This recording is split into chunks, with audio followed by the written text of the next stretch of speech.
ओम नमो भगवते वासुदेवाय।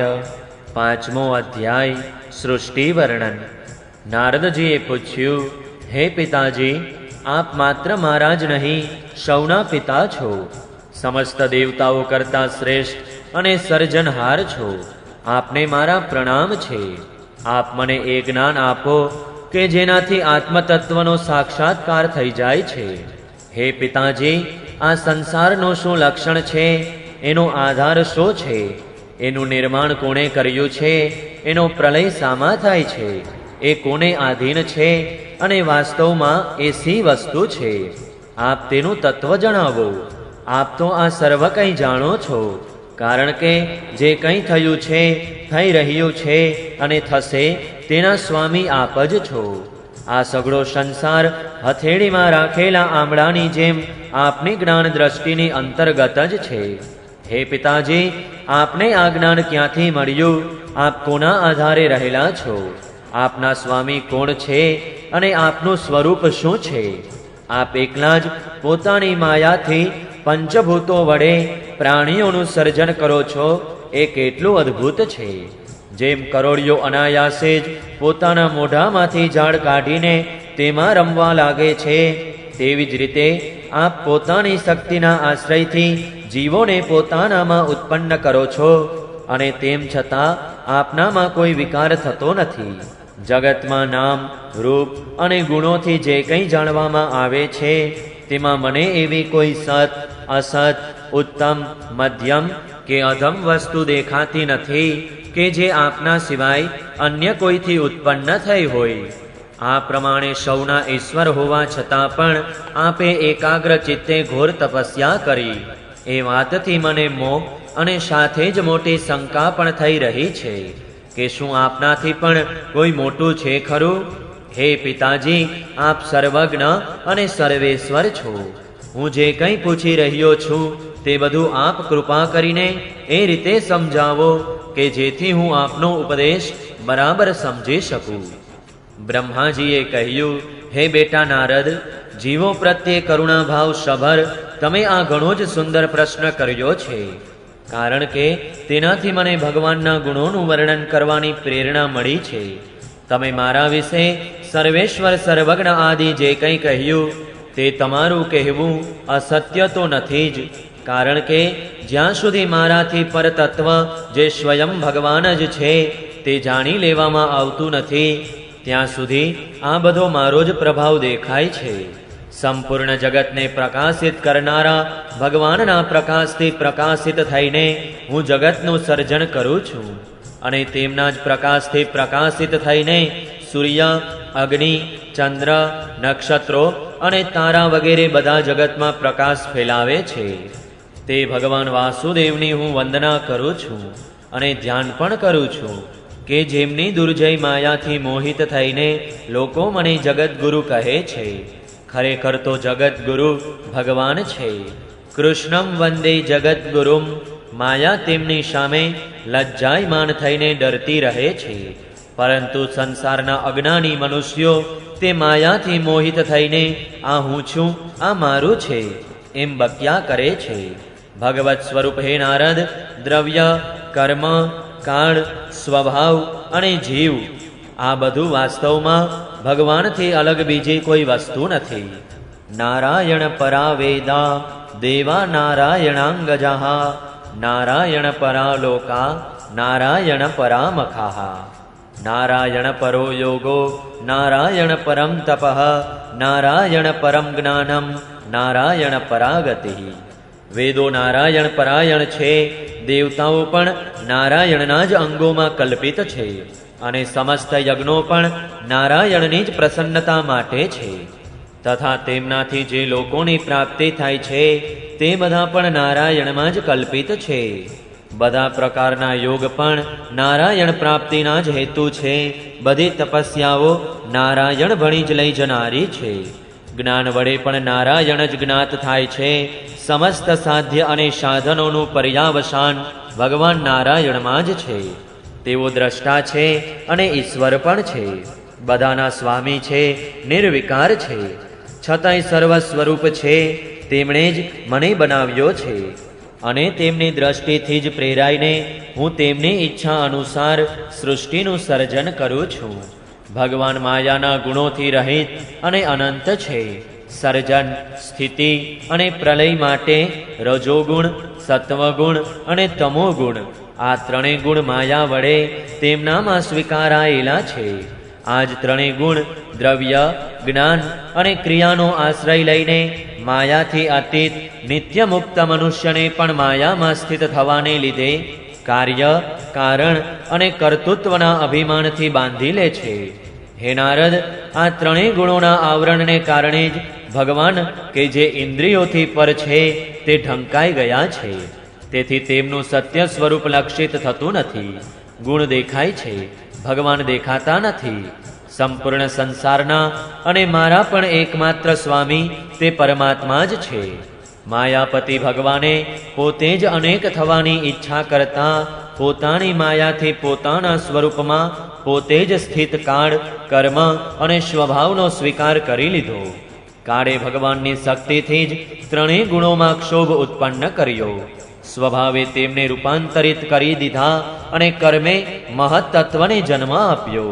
રજોગુણ અને સત્વગુણની વૃદ્ધિ થવાથી મહત્તત્વનો જે વિકાર થયો તેનાથી જ્ઞાન, ક્રિયા અને દ્રવ્યરૂપી તમઃ પ્રધાન વિકાર ઉત્પન્ન થયો. તે અહંકાર કહેવાયો અને વિકાર પામીને તે ત્રણેય પ્રકારનો થયો. તે પ્રકાર છે વૈકારિક, તેજસ અને તામસ. હે નારદ, તે અહંકારો અનુક્રમે જ્ઞાન શક્તિ પ્રધાન, ક્રિયા શક્તિ પ્રધાન અને દ્રવ્ય શક્તિ પ્રધાન છે.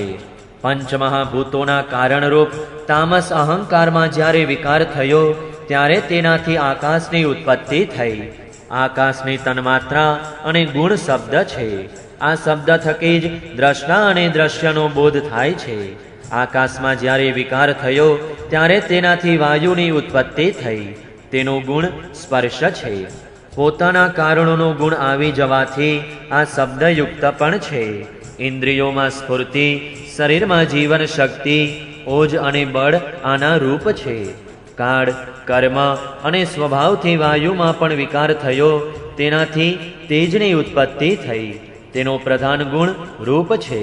સાથે જ તેના કારણભૂત આકાશ અને વાયુના ગુણ શબ્દ અને સ્પર્શ પણ તેનામાં છે. તેજનો વિકાર થતાં જળની ઉત્પત્તિ થઈ. તેનો ગુણ રસ છે. કારણભૂત તત્વોના ગુણ શબ્દ, સ્પર્શ અને રૂપ પણ એનામાં છે. જળનો વિકાર થવાથી પૃથ્વીની ઉત્પત્તિ થઈ. તેનો ગુણ ગંધ છે. કારણોના ગુણ કાર્યમાં આવે છે. એ ન્યાયે શબ્દ, સ્પર્શ, રૂપ અને રસ એ ચારેય ગુણ પણ આનામાં વિદ્યમાન છે. વૈકારિક અહંકારથી મનની તથા ઇન્દ્રિયોના 10 અધિષ્ઠાકૃત દેવતાઓની પણ ઉત્પત્તિ થઈ. તેમના નામ છે દિશા, વાયુ, સૂર્ય, વરુણ, અશ્વિની કુમારો, અગ્નિ, ઇન્દ્ર, વિષ્ણુ, મિત્ર અને પ્રજાપતિ. તેજસ અહંકારના વિકારથી શ્રોત, ત્વચા, નેત્ર, જીહ્વા અને ઘ્રાણ આ 5 જ્ઞાનેન્દ્રિયો તેમજ વાક, હસ્ત, પાદ, ગુદા અને જનેન્દ્રિય આ 5 કર્મેન્દ્રિયો ઉત્પન્ન થઈ. સાથે જ જ્ઞાન શક્તિરૂપી બુદ્ધિ અને ક્રિયા શક્તિરૂપી પ્રાણ પણ તેજસ અહંકારથી જ ઉત્પન્ન થયા. હે શ્રેષ્ઠ બ્રહ્મવેત્તા, જ્યારે આ પંચભૂતો, ઇન્દ્રિયો, મન અને સત્વ વગેરે ત્રણેય ગુણ પરસ્પર સંગઠિત ન હતા તે સમયે પોતાના રહેવા માટે ભોગોના સાધનરૂપ શરીરની રચના કરી શક્યા નહીં. જ્યારે ભગવાને પોતાની શક્તિથી પ્રેરિત કર્યા ત્યારે તે તત્વો પરસ્પર એકબીજા સાથે મળી ગયા અને તેમણે અરસપરસમાં કાર્ય કારણ ભાવ સ્વીકારીને વ્યક્તિ સમષ્ટિરૂપ પિંડ અને બ્રહ્માંડ બંનેની રચના કરી. તે બ્રહ્માંડ રૂપી ઈંડુ 1,000 વર્ષો સુધી નિર્જીવ રૂપે જળમાં પડી રહ્યું.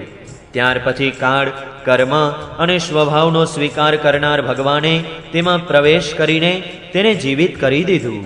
તે ઈંડાને ફોડીને તેનામાંથી તે જ વિરાટ પુરુષ નીકળ્યો કે જેના જાંઘ, ચરણ, ભુજાઓ, નેત્રો, મુખ અને માથા હજારોની સંખ્યામાં છે.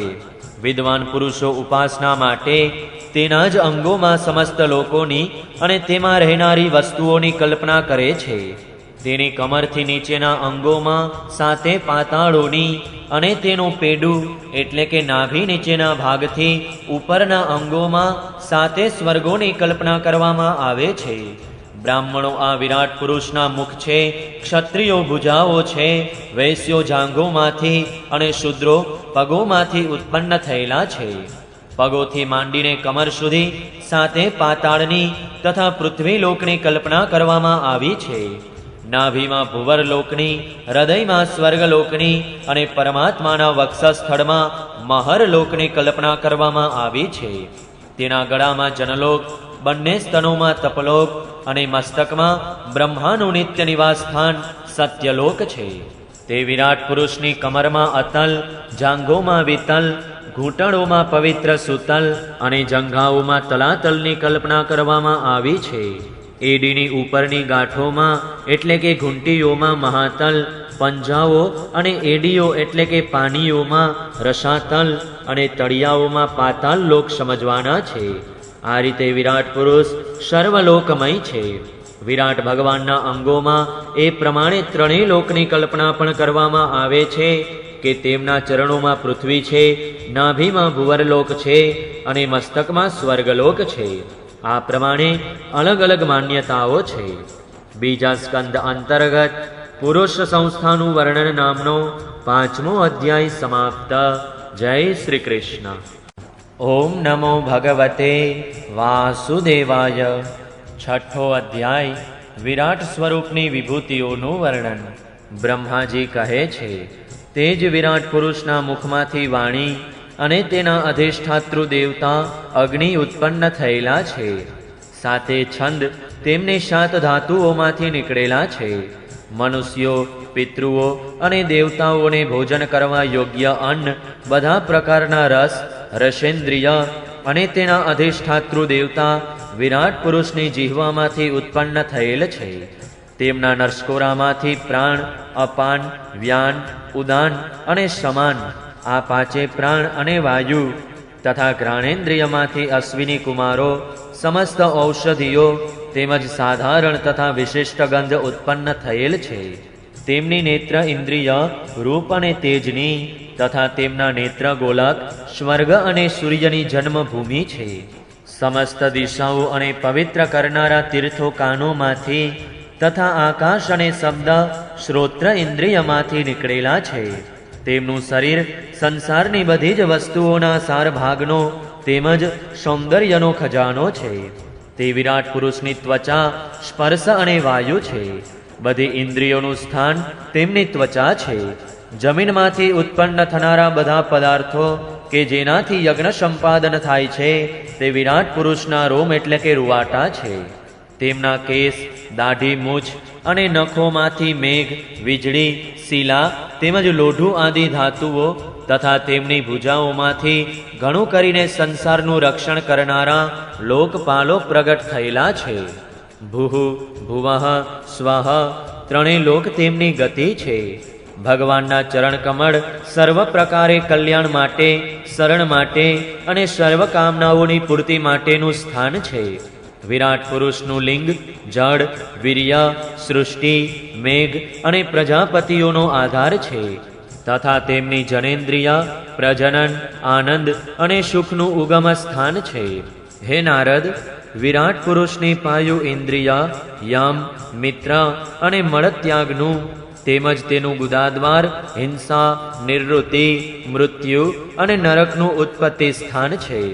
તેમની પીઠમાંથી પરાજય, અધર્મ અને અજ્ઞાન, નાડીઓમાંથી નદ નદીઓ અને અસ્થિઓમાંથી પર્વતોનું નિર્માણ થયેલું છે. તેમના ઉદરમાં મૂળ પ્રકૃતિ, રસ નામની ધાતુ તથા સમુદ્રો, સમસ્ત પ્રાણીઓ અને તેમના મૃત્યુ સમાયેલા છે. તેમનું હૃદય જ મનની જન્મભૂમિ છે. હે નારદ, હું, તમે, ધર્મ, સનકાદિ, શંકર, વિજ્ઞાન અને અંતઃકરણ આ તમામનું આશ્રય સ્થાન પરમાત્મા જ છે. કેટલું ગણાવીએ?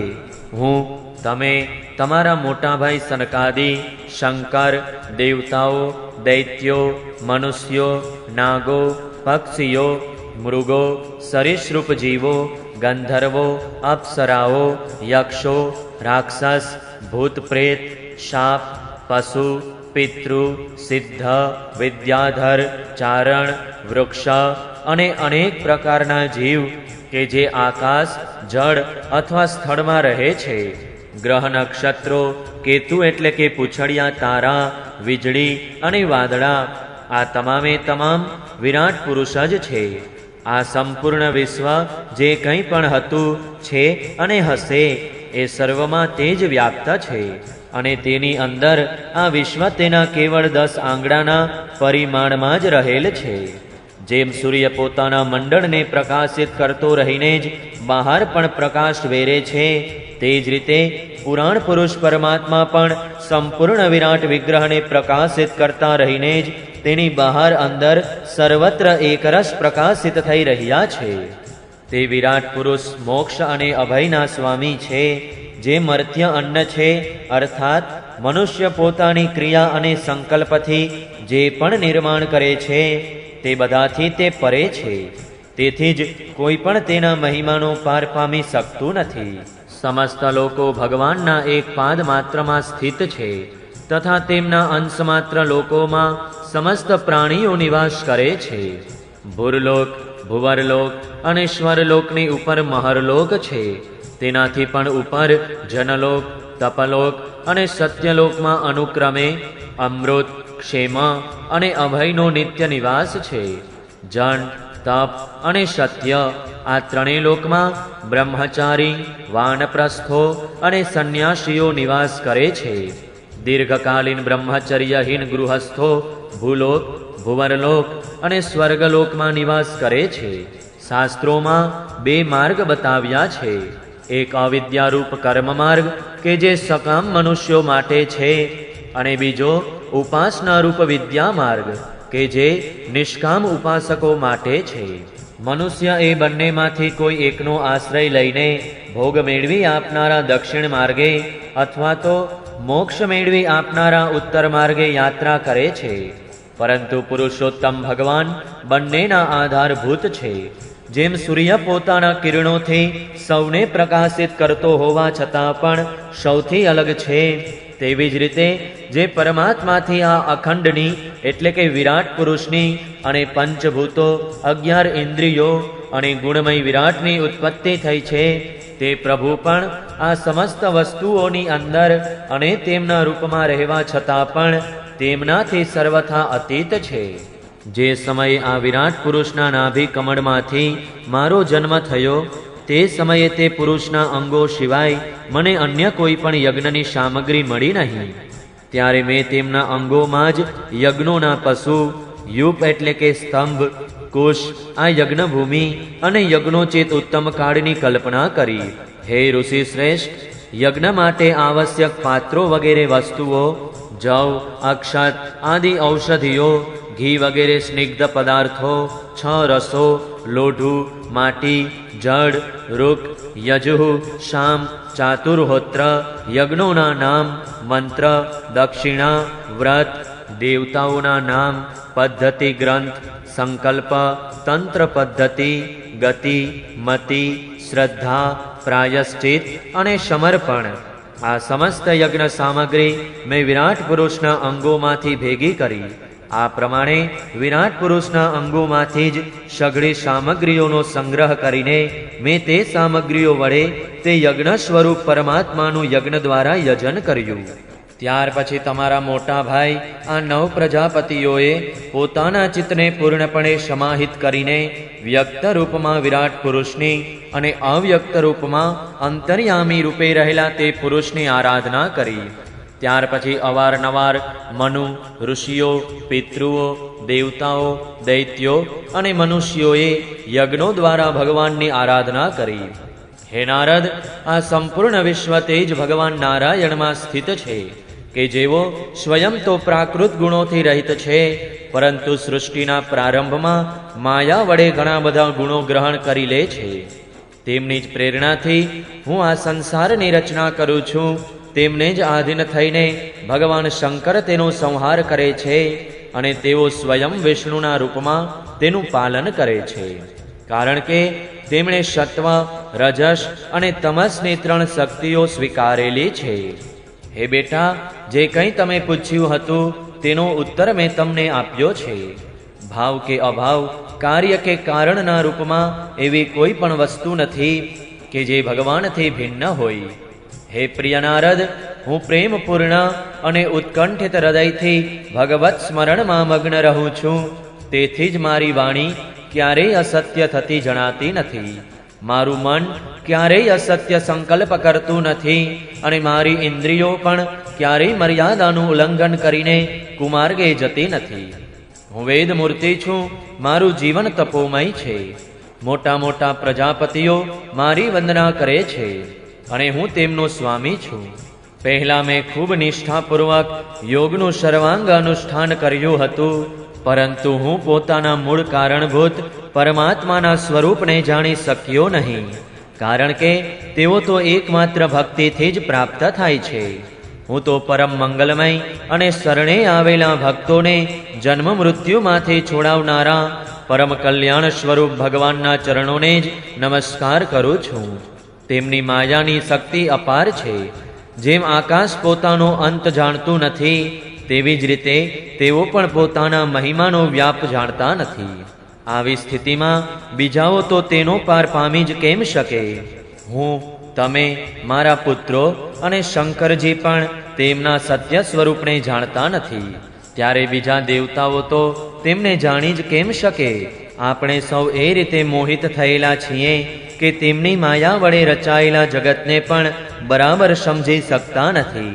પોતપોતાની બુદ્ધિ મુજબ જ તેમનું વર્ણન કરે છે. આપણે જેમના અવતારોની લીલાઓનું ગાન જ માત્ર કરતા રહીએ છીએ, તેમના તત્વને જાણતા નથી. તે ભગવાનના શ્રી ચરણોમાં હું નમસ્કાર કરું છું. તેઓ અજન્મા અને પુરુષોત્તમ છે. પ્રત્યેક કલ્પમાં તેઓ સ્વયં પોતે જ પોતાનામાં સ્વયં પોતાની જ સૃષ્ટિ રચે છે, તેનું રક્ષણ કરે છે અને તેનો સંહાર કરે છે. તેઓ માયા રહિત કેવળ જ્ઞાન સ્વરૂપ છે અને અંતરાત્મા રૂપે એકરસ સ્થિત છે. તેઓ 3 કાળમાં સત્ય અને સંપૂર્ણ છે. નથી તેમનો આરંભ કે નથી અંત. તેઓ ત્રિગુણ રહિત, સનાતન અને અદ્વિતીય છે. હે નારદ, મહાત્મા જનો જે સમયે પોતાના બુદ્ધિ, ઇન્દ્રિયો અને ચિત્તને શાંત કરી લે છે, તે સમયે તેમનો સાક્ષાત્કાર કરે છે. પરંતુ જ્યારે એ પરમાત્માના વિષયમાં અસત પુરુષો કુતર્કો કરે છે, ત્યારે તેમના દર્શન થવા પામતા નથી. પરમાત્માનો પહેલો અવતાર વિરાટ પુરુષનો છે. તેના સિવાય કાળ, સ્વભાવ, કાર્ય, કારણ, મન, પંચભૂતો, અહંકાર, 3 ગુણ, ઇન્દ્રિયો, અનેક રૂપોમાં પ્રકાશિત થનારા બ્રહ્માંડ શરીર, વિરાટમાં રહેનારા પરમાત્મા, સ્થાવર અને જંગમ જીવ, એ તમામ તે અનંત ભગવાનના જ રૂપો છે. હું, શંકર, વિષ્ણુ, આ દક્ષ વગેરે પ્રજાપતિઓ, તમે અને તમારા જેવા અન્ય ભક્તજનો, સ્વર્ગલોકના રક્ષકો, પક્ષીઓના રાજા, મનુષ્યલોકના રાજા, નીચેના લોકના અધિપતિઓ, ગંધર્વો, વિદ્યાધરો અને ચારણોના અધિનાયકો, યક્ષ, રાક્ષસ, સાપ અને નાગોના સ્વામી, મહર્ષિ, પિતૃપતિ, દૈત્યેન્દ્ર, સિદ્ધેશ્વર, દાનવરાજ, એ ઉપરાંત પ્રેત, પિશાચ, ભૂત, કુષ્માંડ, જળજંતુ, મૃગ અને પક્ષીઓના સ્વામી, તેમજ સંસારમાં અન્ય પણ જેટલી વસ્તુઓ ઐશ્વર્ય, તેજ, ઇન્દ્રિય બળ, મનોબળ, શરીર બળ કે ક્ષમાથી યુક્ત છે, અથવા જે પણ વસ્તુઓ વિશેષ સૌંદર્ય, લજ્જા, વૈભવ તથા વિભૂતિઓથી યુક્ત છે, તેમજ જેટલી પણ વસ્તુઓ અદ્ભુત વર્ણવાળી, રૂપાળી કે રૂપ વિનાની છે, તે તમામે તમામ પરમ તત્વમય ભગવત સ્વરૂપ જ છે. હે નારદ, આ સિવાયના પરમ પુરુષ પરમાત્માના પરમ પવિત્ર તેમજ મુખ્ય મુખ્ય લીલા અવતારો પણ શાસ્ત્રોમાં વર્ણવાયેલા છે. તેમનું હું હવે ક્રમશઃ વર્ણન કરું છું. તેમના ચરિત્ર સાંભળવામાં અતિ મધુર છે અને શ્રવણેન્દ્રિયના દોષોને દૂર કરનારા છે. તમે સાવધાન થઈને તેનો રસ માણો. બીજા સ્કંદ અંતર્ગત પુરુષ સંસ્થાનું વર્ણન નામનો 6થો અધ્યાય સમાપ્ત. જય શ્રી કૃષ્ણ. ઓમ નમો ભગવતે વાસુદેવાય. 7મો અધ્યાય ભગવાનના લીલા અવતારોની કથા. બ્રહ્માજી કહે છે, અનંત ભગવાને પ્રલય જળમાં ડૂબેલી પૃથ્વીનો ઉદ્ધાર કરવા માટે સમસ્ત યજ્ઞમય વરાહ શરીર ધારણ કર્યું હતું. આદિદૈત્ય હિરણ્યાક્ષ જળમાં જ લડવા માટે તેમની સામે આવ્યો. જેમ ઇન્દ્રે પોતાના વજ્રથી પર્વતોની પાંખો કાપી નાખી હતી, તે જ રીતે વરાહ ભગવાને પોતાની દાઢોથી તેના ટુકડે ટુકડા કરી નાખ્યા. ત્યાર પછી તે પ્રભુએ રુચિ નામના પ્રજાપતિની પત્ની આકુતિના ગર્ભથી સુયજ્ઞના રૂપમાં અવતાર ધારણ કર્યો. તે અવતારમાં તેમણે દક્ષિણા નામની પત્નીથી સુયમ નામના દેવતાઓ ઉત્પન્ન કર્યા અને ત્રણેય લોકના મહાસંકટ હરી લીધા. તેથી જ સ્વયંભુવ મનુએ તેમને હરિના નામે પોકાર્યા. હે નારદ, કરદમ પ્રજાપતિના ઘેર દેવહૂતિના ગર્ભથી 9 બહેનો સાથે ભગવાને કપિલના રૂપમાં અવતાર લીધો. તેમણે પોતાની માતાને તે આત્મજ્ઞાનનો ઉપદેશ કર્યો કે જેનાથી તેણે આજ જન્મમાં પોતાના હૃદયને ત્રણેય ગુણોની આસક્તિથી ઉત્પન્ન થનાર મળને ધોઈને કપિલ ભગવાનના વાસ્તવિક સ્વરૂપને પ્રાપ્ત કરી લીધું. મહર્ષિ અત્રિ ભગવાનને પુત્ર રૂપે પ્રાપ્ત કરવા માગતા હતા. તેમના પર પ્રસન્ન થઈને ભગવાને તેમને એક દિવસે કહ્યું કે મેં સ્વયં પોતાને તમને દઈ દીધા. તેથી અવતાર લેવાથી ભગવાનનું નામ દત્ત એટલે કે દત્તાત્રેય પડ્યું. તેમના ચરણ કમળોના પરાગથી પોતાના શરીરને પવિત્ર કરીને રાજા યદુ અને સહસ્રાર્જુન વગેરેએ યોગ દ્વારા ભોગ અને મોક્ષ એ બંને સિદ્ધિઓ પ્રાપ્ત કરી. હે નારદ, સૃષ્ટિના પ્રારંભમાં વિવિધ લોક રચવાની ઈચ્છાથી મેં તપ કર્યું.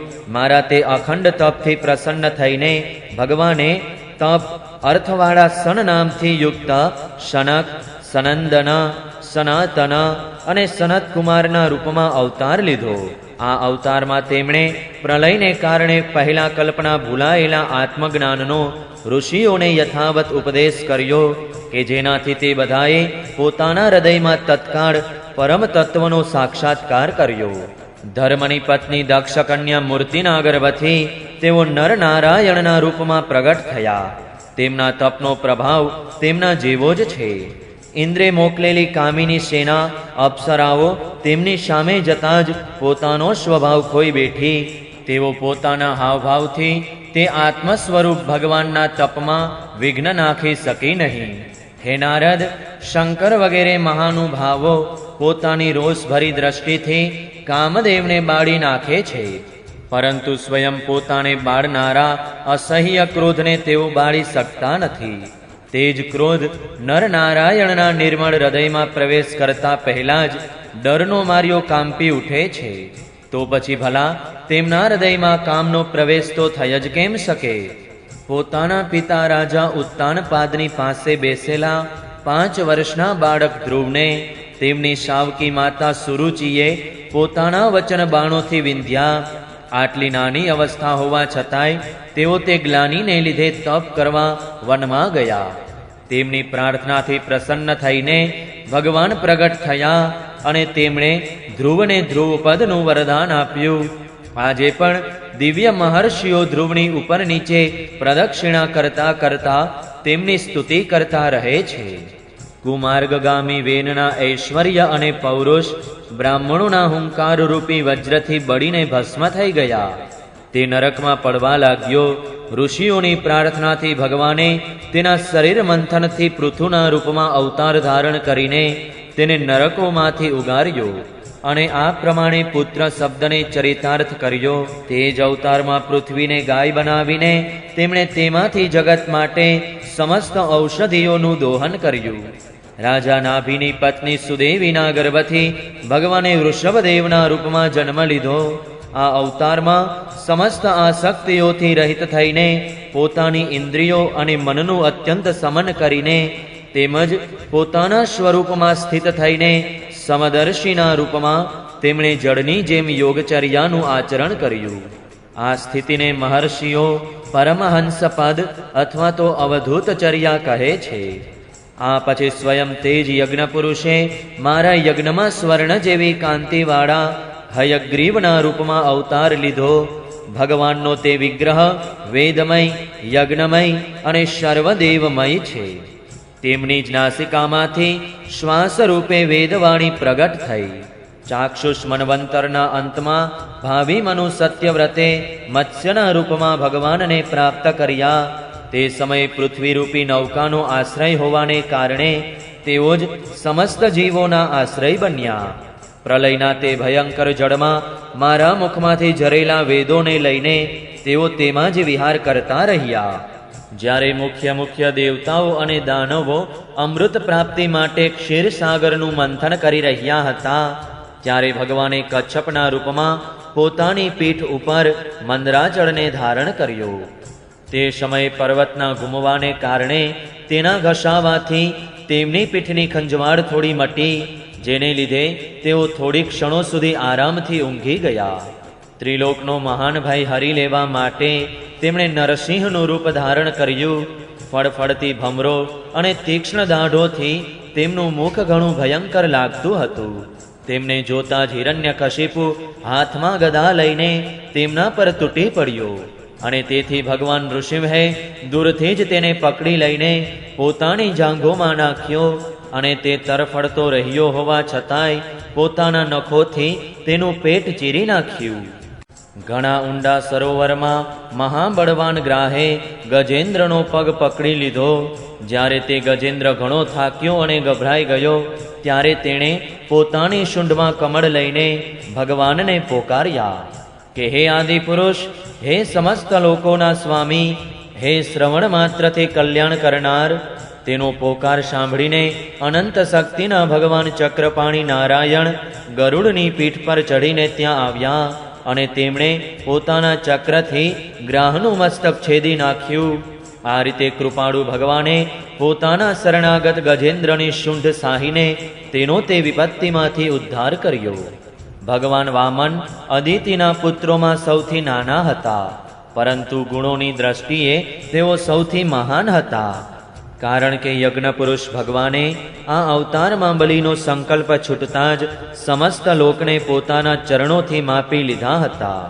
વામન બનીને તેમણે 3 ડગલા ભૂમિના બહાને બલિ પાસેથી બધી પૃથ્વી લઈ લીધી, પરંતુ એનાથી એ વાત પણ સિદ્ધ કરી દીધી કે સન્માર્ગ પર ચાલનારા મનુષ્યો પાસેથી ભગવાન હોય તો પણ તેમણે માગીને જ લેવું જોઈએ. સમર્થ પુરુષોએ પણ તેને ઐશ્વર્યથી ચ્યુત કરવો જોઈએ નહીં. ભગવાનના ચરણોના પવિત્ર જળને પોતાના મસ્તક પર ધારણ કરનાર બલિને દેવોનું આધિપત્ય પ્રાપ્ત થયું. એને તે કોઈ મોટી વાત માનતો ન હતો, પણ તેણે પ્રતિજ્ઞા કર્યા પછી બીજું કશું જ ન ઈચ્છ્યું. એટલે જ નહીં, હું ભગવાનને માટે જ છું એવું જેણે પોતાના અંતર્મનથી માન્યું અને ભગવાનના ચરણકમળ પોતાના મસ્તક ઉપર પધરાવ્યા, એ જ એનો સાચો પુરુષાર્થ હતો. હે નારદ, તમારા અત્યંત પ્રેમ ભાવથી પરમ પ્રસન્ન થઈને હંસના રૂપમાં ભગવાને તમને યોગ, જ્ઞાન અને આત્મતત્વને પ્રકાશિત કરનારા ભાગવત ધર્મનો ઉપદેશ આપ્યો કે જે કેવળ ભગવાનના શરણાગત ભક્તોને જ સરળતાથી મળે છે. સ્વયંભુવ વગેરે મન્વંતરોમાં મનુના રૂપમાં અવતાર લઈને મનુવંશનું રક્ષણ કરતા રહીને 10 દિશાઓમાં અકુંઠિત તેજ અને સુદર્શન ચક્રને ધારણ કરનારા ભગવાન નિષ્કંટક શાસન કરે છે. 3 લોકોની ઉપર સત્યલોક સુધી તેમના ચરિત્રોની કમનીય કીર્તિ ફેલાય છે અને તે જ રૂપે તેઓ અવારનવાર પૃથ્વીના ભારરૂપ દુષ્ટ રાજાઓનું દમન કરતા પણ રહે છે. ધન્વંતરી ભગવાન સ્વયં મૂર્તિમાન કીર્તિ સ્વરૂપ છે. તેમના નામથી જ મોટા મોટા રોગીઓના રોગો તત્કાળ નાશ થાય છે. દૈત્યો વડે હરી લેવાયેલ તેમનો યજ્ઞ ભાગ, જે યજ્ઞમાં અમૃતમય આયુષ્ય પ્રદાન કરનાર છે, તેને તેમણે ફરીથી પ્રાપ્ત કર્યો. તેમણે જ અવતાર લઈને સંસારમાં આયુર્વેદનું પ્રવર્તન કર્યું.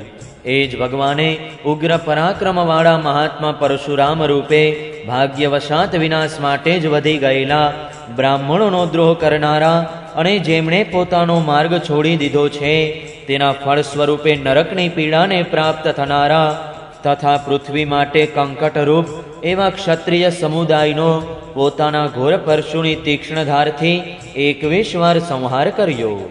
માયાપતિ ભગવાને આપણા પર અનુગ્રહ કરવા માટે પોતાની કળાઓ ભરત, શત્રુઘ્ન અને લક્ષ્મણની સાથે શ્રીરામના રૂપમાં ઇક્ષ્વાકુ વંશમાં અવતાર લઈને પોતાના પિતાની આજ્ઞાનું પાલન કરવા પોતાની પત્ની અને ભાઈ સાથે વનમાં નિવાસ કર્યો. તે જ સમયે તેમનાથી વિરોધ કરવાથી રાવણ તેમના હાથે માર્યો ગયો.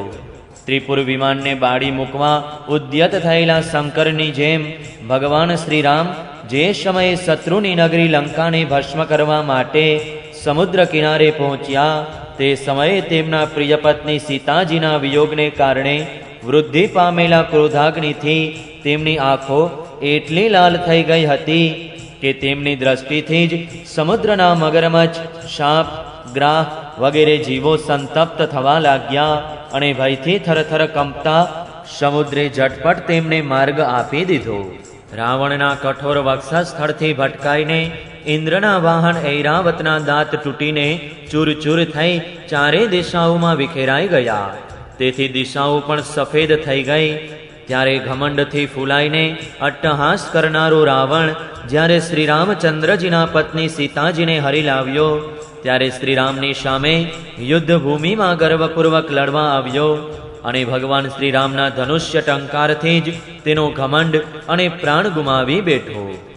જે સમયે વિપુલ માત્રામાં દૈત્યો પૃથ્વીને ત્રસ્ત કરશે તે સમયે તેનો ભાર ઉતારવા માટે ભગવાન પોતાના ગૌરવ વર્ણ અને કૃષ્ણ વર્ણના રૂપમાં બળરામ અને શ્રી કૃષ્ણના રૂપમાં કલા અવતાર ધારણ કરશે.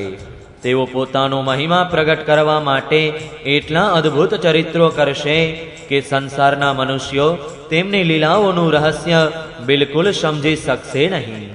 બાળપણમાં જ પૂતનાના પ્રાણ હરી લેવા 3 મહિનાની ઉંમરે જ પગ ઉલાડીને ઘણું ભારે ગાડું ઉલટાવી નાખવું અને ગોઠણભેર ચાલતા ચાલતા આકાશને અડનારા યમલાર્જુન વૃક્ષોની વચ્ચે પેશીને તેમને ઉખેડી નાખવા, આ બધા એવા કામ છે કે જે ભગવાન સિવાય અન્ય કોઈ કરી શકે નહીં.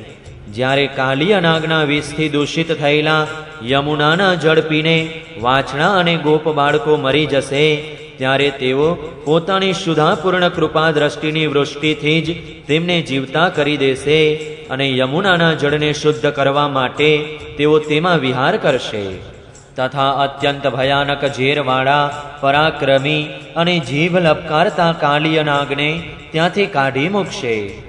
આ ભગવાનનું કેવું દિવ્ય કર્મ હશે કે તે જ દિવસે રાત્રિના સમયે બળરામ સહિત બધા લોકો યમુના કિનારે સૂકા ઘાસના વનમાં મીઠી નિદ્રામાં સૂતા હશે. ત્યારે એકાએક ચારે બાજુ દાવાનળ સળગતા વ્રજવાસીઓના પ્રાણ સંકટમાં આવી પડતા હે કૃષ્ણ, હે કૃષ્ણ, બચાવો, બચાવો, અમારું રક્ષણ કરો, રક્ષણ કરો એવો પોકાર કરતા તેમની આંખો બંધ કરાવી દાવાગ્નિથી બચાવી ભગવાન તેમને વ્રજમાં લઈ જશે. આજ તો ભગવાનની અકળ લીલા છે. જે કોઈના બંધનમાં ક્યારેય આવતા નથી તે ભગવાન શ્રી કૃષ્ણને બાંધવા માટે જ્યારે માતા યશોદાજી જે દોરડા લાવશે તે બધા ટૂંકા પડશે. છેવટે તો કૃપા કરી બંધાઈ જ જશે. ત્યાર પછી શ્રી કૃષ્ણને બગાસું આવતા માં યશોદાજી તેમના મુખમાં અનેક બ્રહ્માંડો જોઈને વિસ્મિત થઈ જશે. ત્યારે ભગવાન તેમને જ્ઞાન આપીને તેમના મનનું સમાધાન કરશે. તેઓ નંદ બાવાને અજગરના ભયમાંથી અને વરુણના પાશમાંથી છોડાવશે. મય દાનવનો પુત્ર વ્યોમાસુર જ્યારે ગોપ બાળકોને પહાડની ગુફાઓમાં પૂરી દેશે ત્યારે તેઓ તેમને પણ ત્યાંથી બચાવી લાવશે. ગોકુળના લોકોને કે જેઓ આખો દિવસ તો કામધંધામાં વ્યાકુળ રહે છે અને રાત્રે અત્યંત થાકીને સૂઈ જાય છે તેમને તેઓ સાધનાહીન હોવા છતાંય એ પોતાના પરમધામમાં લઈ જશે. હે નિષ્પાપ નારદ, જ્યારે શ્રી કૃષ્ણની સલાહથી ગોપલોકો ઇન્દ્રનો યજ્ઞ બંધ કરી દેશે, ત્યારે ઇન્દ્ર વ્રજભૂમિનો વિનાશ કરવા માટે ચારે બાજુથી મુશળધાર વરસાદ વરસાવશે. તેમાંથી તેમનું અને તેમના પશુઓનું રક્ષણ કરવા માટે ભગવાન કૃપાધીન થઈને 7 વર્ષની ઉંમરે જ 7 દિવસો સુધી ગોવર્ધન પર્વતને એક જ હાથે છત્રક પુષ્પ એટલે કે બિલાડીના ટોપની જેમ રમત રમતમાં જ ધારણ કરી લેશે.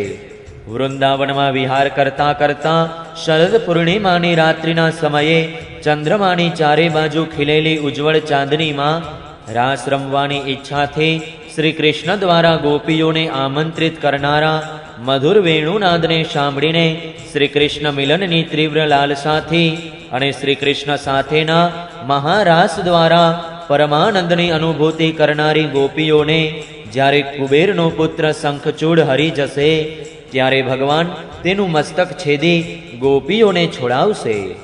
બીજા પણ ઘણા બધા પ્રલંબાસુર, ધેનુકાસુર, બકાસુર, કેસી, અરિષ્ટાસુર વગેરે દૈત્યો, ચારુણ વગેરે પહેલવાનો, કુવલિયાપીડ હાથી, કંસ, કાલયવન, ભૌમાસુર, મિથ્યા વાસુદેવ, સાલ્વ, દ્વિવિધ વાનર, બલવલ, દંતવક્ત્ર, રાજા નગ્નજીતના 7 બળદ, શંબરાસુર, વિદુરથ, રૂક્મી વગેરે તથા કામ્બોજ, મત્સ્ય, કુરુ, કૈક્ય, શૃંજય વગેરે દેશોના રાજાઓ તેમજ જે પણ યોદ્ધાઓ ધનુષ ધારણ કરીને યુદ્ધભૂમિમાં સામા આવશે, તે બધા બળરામ, ભીમસેન, અર્જુન વગેરે નામોની ઓથે સ્વયં ભગવાન વડે જ માર્યા જશે અને તેમના ધામમાં પ્રાપ્ત થશે.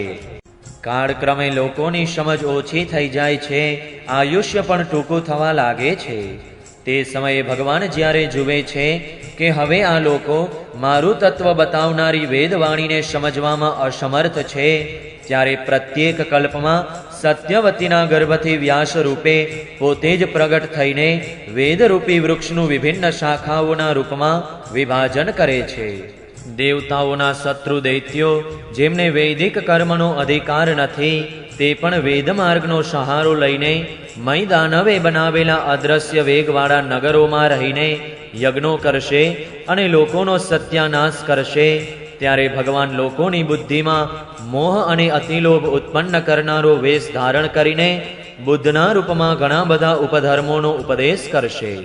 કળિયુગના અંતે જ્યારે સત્પુરુષોના ઘરોમાં પણ ભગવત કથા થવામાં વિઘ્નો ઊભા થવા લાગશે, બ્રાહ્મણો, ક્ષત્રિયો અને વૈશ્યો પાખંડી થઈ જશે, તેમજ શૂદ્રો રાજા બની જશે, ત્યાં સુધી કે ક્યાંય પણ સ્વાહા, સ્વધા અને વસટકારનો ધ્વનિ દેવો પિતૃઓના યજ્ઞ શ્રાદ્ધની વાત સુદ્ધા સાંભળવા મળશે નહીં.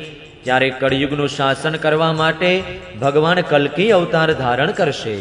જ્યારે સૃષ્ટિ રચનાનો સમય હોય છે, ત્યારે તપસ્યા 9 પ્રજાપતિઓ, મરીચી આદિ ઋષિઓના અને મારા રૂપમાં, જ્યારે સૃષ્ટિ રક્ષણનો સમય હોય છે, ત્યારે ધર્મ, વિષ્ણુ, મનુ, દેવતાઓ અને રાજાઓના રૂપમાં, તેમજ જ્યારે સૃષ્ટિ પ્રલયનો સમય હોય છે, ત્યારે અધર્મ, રુદ્ર અને ક્રોધવશ નામના સર્પના તેમજ દૈત્યો વગેરેના રૂપમાં સર્વશક્તિમાન ભગવાનની માયા વિભૂતિઓ જ પ્રગટ થાય છે.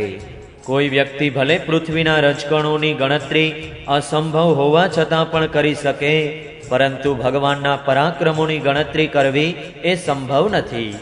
ભગવાન જ્યારે ત્રિવિક્રમ અવતારમાં ત્રિલોકીને 2 ડગલામાં માપી રહ્યા હતા, ત્યારે તેમના ચરણોના અદમ્ય વેગથી સમસ્ત બ્રહ્માંડ ધ્રુજવાની સ્થિતિમાં હતું, પરંતુ ભગવાને તેને સ્થિર રાખ્યું હતું. આ તેમનું કેવું અદ્ભુત પરાક્રમ છે! સમસ્ત સૃષ્ટિની રચના અને સંહાર કરનારી માયા તેમની એક શક્તિ છે. એવી અનંત શક્તિઓના આશ્રયભૂત તેમના સ્વરૂપને નથી હું જાણતો, અને નથી તો તમારા મોટા ભાઈ સનકાદિ વગેરે જાણતા, તો પછી બીજા લોકોની તો વાત જ ક્યાં રહી.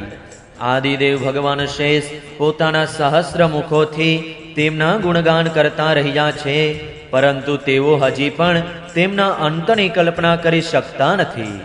જેઓ નિષ્કપટ ભાવે ભગવાનના ચરણારવિંદના આશ્રિત થઈ જાય છે, અનંત ભગવાન તેમના પર દયા કરે છે, અને તેઓ જ ભગવાનની દુસ્તર એવી દેવ માયાને પાર કરી જાય છે, અને તેમની કૂતરા શિયાળના ભક્ષણ એવા શરીર, ઘર, પત્ની, પુત્રમાં હું અને મારું એવી આસક્તિ રહેતી નથી. હે પ્રિય નારદ, પરમ પુરુષને તે યોગ માયાને કોણ કોણ જાણે છે તે હું તમને કહું છું.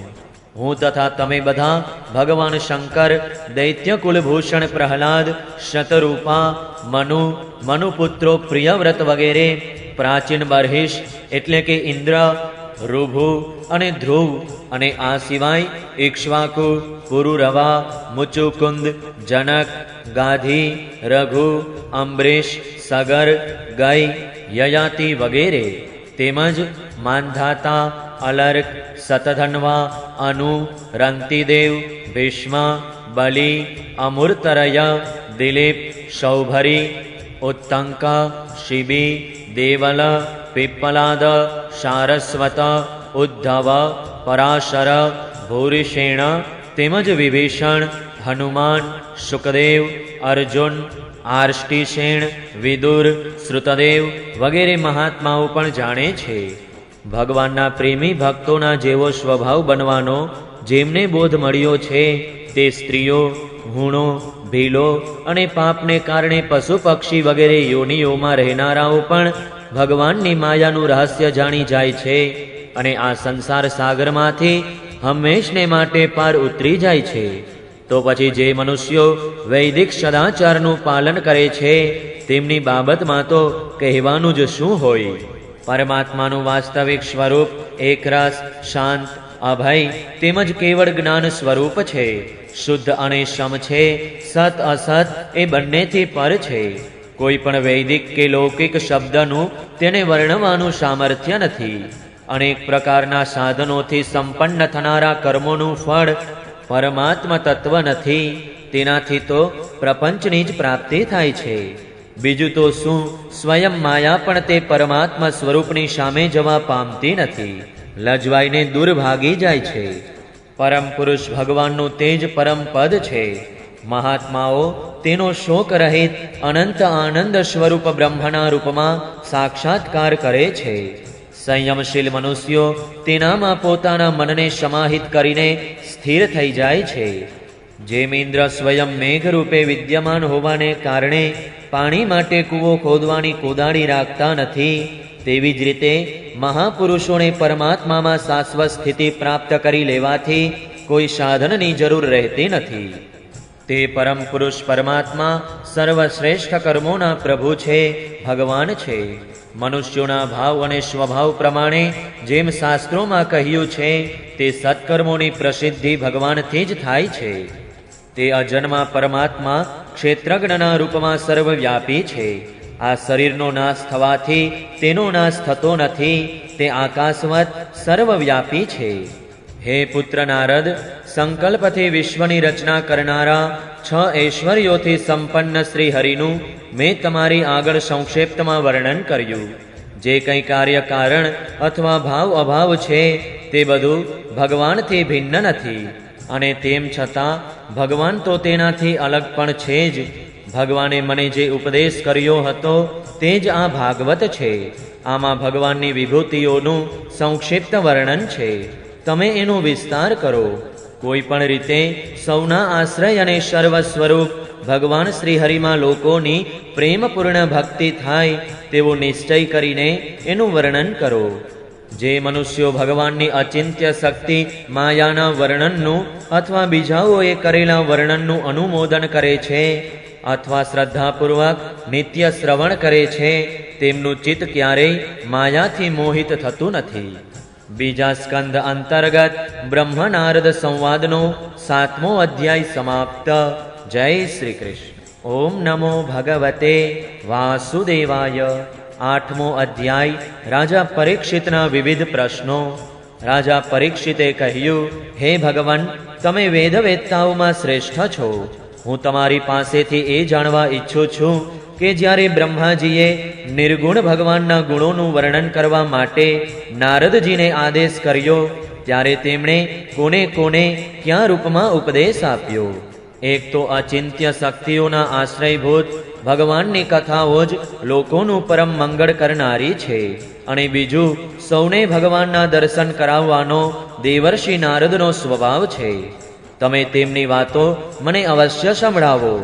મહાભાગ્યવાન સુખદેવજી, તમે મને એવો ઉપદેશ કરો કે હું પોતાના આસક્તિ રહિત મનને શરૂઆતમાં ભગવાન શ્રી કૃષ્ણમાં તલ્લીન કરીને પોતાનું શરીર ત્યજી શકું. જે મનુષ્યો તેમની લીલાઓનું શ્રદ્ધાપૂર્વક નિત્ય શ્રવણ અને કથન કરે છે, તેમના હૃદયમાં તત્કાળ ભગવાન પ્રગટ થાય છે. શ્રી કૃષ્ણ કાનના છિદ્રો મારફતે પોતાના ભક્તોના ભાવપૂર્ણ હૃદય કમળ પર જઈ બેસે છે, અને જેમ શરદ ઋતુ જળનું ગંદાપણું દૂર કરી દે છે, તેવી જ રીતે તેઓ ભક્તોના મનના મેલનો નાશ કરે છે. જેમ માર્ગના સમસ્ત ક્લેશોથી છૂટીને ઘરે આવેલો પથિક પોતાના ઘરને છોડતો નથી, તેમજ જેનું હૃદય શુદ્ધ થઈ જાય છે, તે એક ક્ષણ માટે પણ શ્રી કૃષ્ણના ચરણ કમળોને છોડતો નથી. હે ભગવાન, જીવનનો પંચભૂતો સાથે કોઈ સંબંધ નથી, અને તેમ છતાં તેનું શરીર પંચભૂતોથી જ બને છે. તો શું સ્વભાવથી જ આમ બને છે કે પછી કશા કારણથી? આ વાતનો મર્મ તમે સંપૂર્ણપણે જાણો છો. ભગવાનની નાભીમાંથી તે કમળ પ્રગટ થયું, જેમાં લોક રચના થઈ. આ જીવ પોતાના સમિત અવયવોથી જેમ મર્યાદિત છે, તેમજ પરમાત્મા પણ સમિત અવયવોથી મર્યાદિત છે. શું? જેમની કૃપાથી સર્વભૂતમય બ્રહ્માજી પ્રાણીઓનું સર્જન કરે છે, જેમના નાભી કમળમાંથી ઉત્પન્ન થવા છતાં પણ જેમની કૃપાથી જ એ તેમના રૂપનું દર્શન કરી શકતા હતા, તે સંસારની ઉત્પત્તિ, સ્થિતિ અને પ્રલયના હેતુભૂત સર્વાંતર્યામી અને માયાપતિ પરમ પુરુષ પરમાત્મા પોતાની માયાનો ત્યાગ કરીને કોનામાં ક્યાં રૂપે નિવાસ કરે છે? પહેલા તમે બતાવ્યું હતું કે વિરાટ પુરુષના અંગોમાંથી લોક અને લોકપાલોની રચના થઈ, અને પછી એમ પણ બતાવ્યું કે લોક અને લોકપાલોના રૂપમાં તેના અંગોની કલ્પના થઈ. આ બંને વાતોનું તાત્પર્ય શું છે? મહાકલ્પો અને તેમની અંતર્ગત અવાંતર કલ્પો કેટલા છે? ભૂત, ભવિષ્ય અને વર્તમાન કાળનું અનુમાન કઈ રીતે કરવામાં આવે છે? શું સ્થૂળ દેહાભિમાની જીવોનું આયુષ્ય પણ બંધાયેલું છે? હે બ્રાહ્મણ શ્રેષ્ઠ, કાળની સૂક્ષ્મ ગતિ, ત્રુટિ વગેરે અનેક સ્થૂળ ગતિ, વર્ષ વગેરે કઈ રીતે જાણવામાં આવે છે? વિવિધ કર્મોથી જીવોની કેટલી અને કેવી ગતિઓ થાય છે? દેવ, મનુષ્ય વગેરે યોનિઓ સત્વ, રજસ, તમસ આ ત્રણ ગુણોના ફળ સ્વરૂપે જ મળે છે. તે યોનિઓને ઈચ્છતા જીવોમાંથી ક્યાં ક્યાં જીવો કઈ કઈ યોનિઓ મેળવવા માટે કઈ કઈ રીતે ક્યાં ક્યાં કર્મો સ્વીકારે છે? પૃથ્વી, પાતાળ, દિશા, આકાશ, ગ્રહો, નક્ષત્રો, પર્વતો, નદીઓ, સમુદ્રો, દ્વીપોની અને તેમનામાં રહેનારા જીવોની ઉત્પત્તિ કેવી રીતે થાય છે? બ્રહ્માંડનું પરિમાણ અંદર અને બહાર એમ બંને પ્રકારે બતાવો. સાથે સાથે જ મહાપુરુષના ચરિત્ર, વર્ણાશ્રમના પ્રકારો અને તેમના ધર્મનું નિરૂપણ કરો. યુગોના પ્રકારો, તેમના પરિમાણ અને તેમના અલગ અલગ ધર્મો તથા ભગવાનના વિભિન્ન અવતારોના પરમ આશ્ચર્યપૂર્ણ ચરિત્રો પણ કહી બતાવો. મનુષ્યના સામાન્ય અને વિશેષ ધર્મો ક્યાં ક્યાં છે?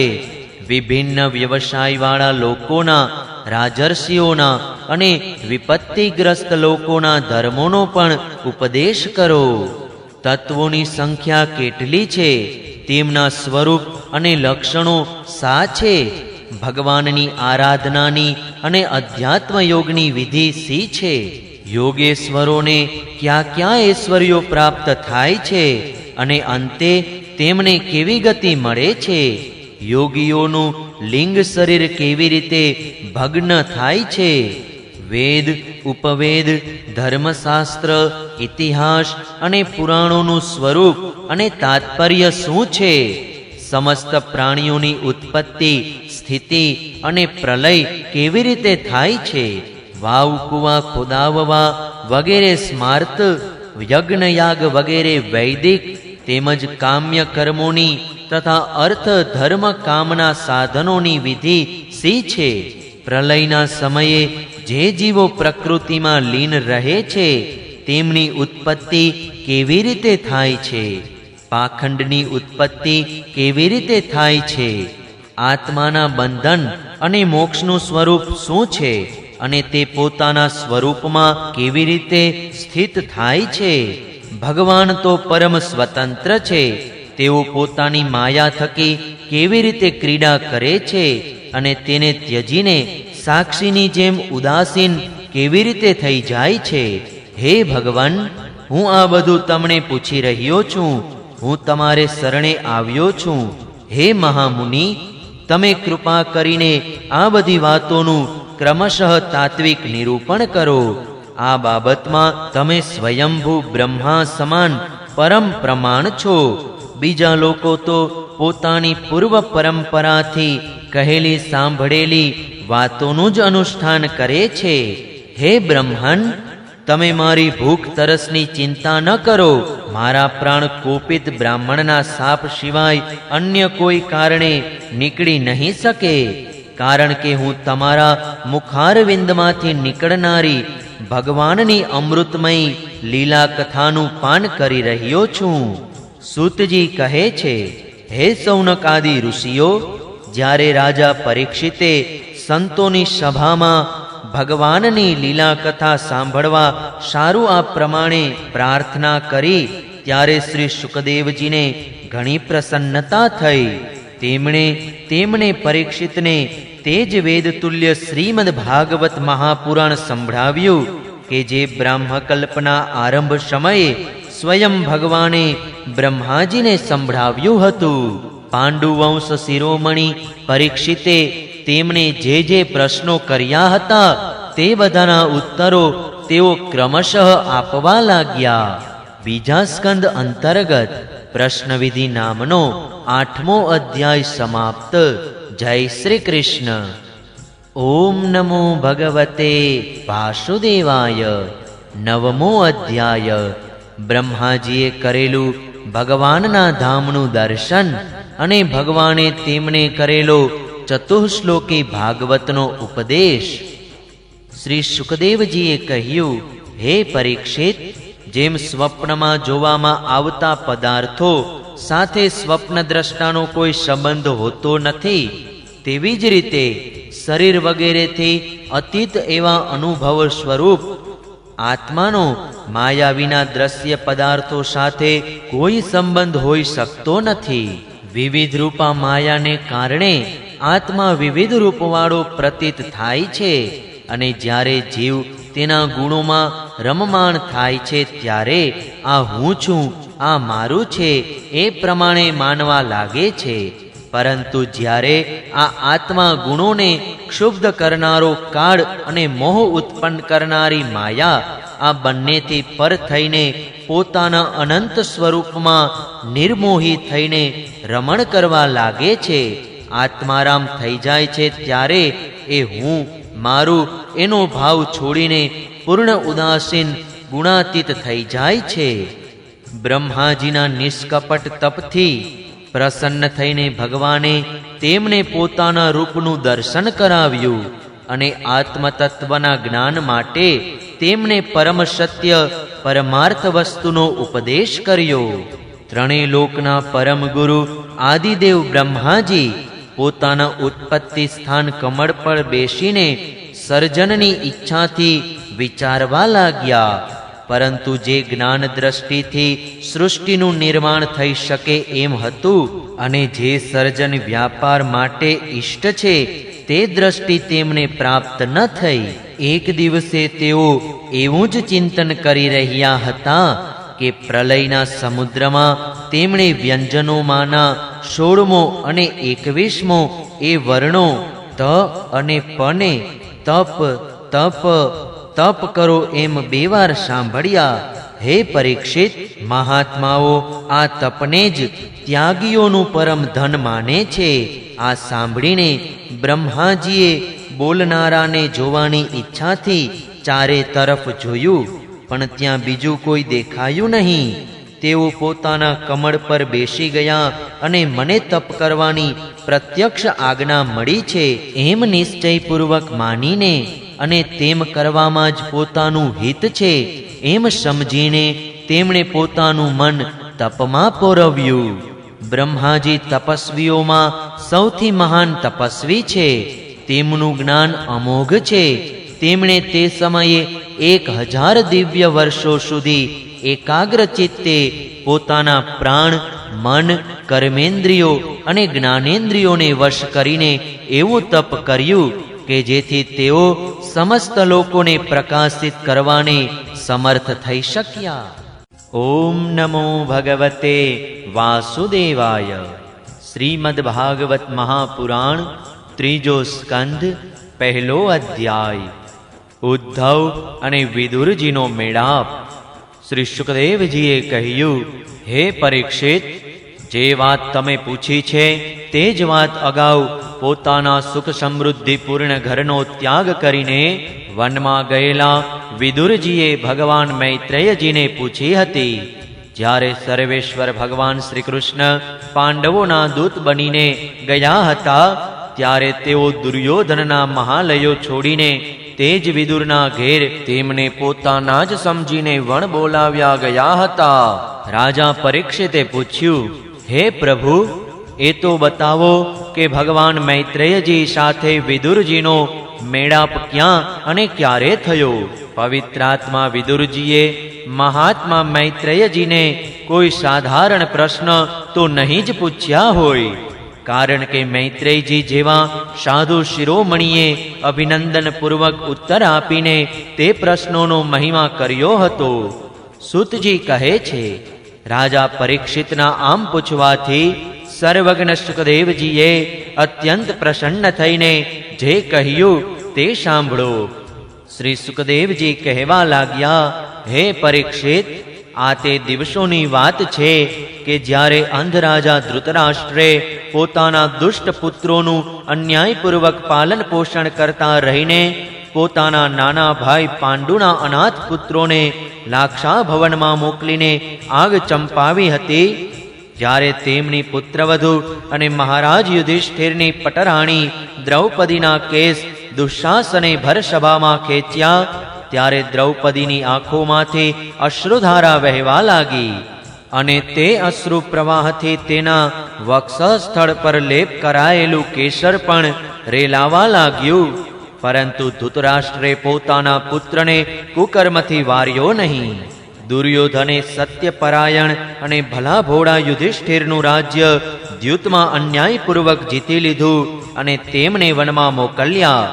પરંતુ વનમાંથી પાછા આવ્યેથી શરત મુજબ તેમણે જ્યારે પોતાનો ન્યાયોચિત પૈતૃક ભાગ માગ્યો, ત્યારે પણ મોહવશ ધૃતરાષ્ટ્રે અજાત શત્રુ યુધિષ્ઠિરને તેમનો ભાગ આપ્યો નહીં.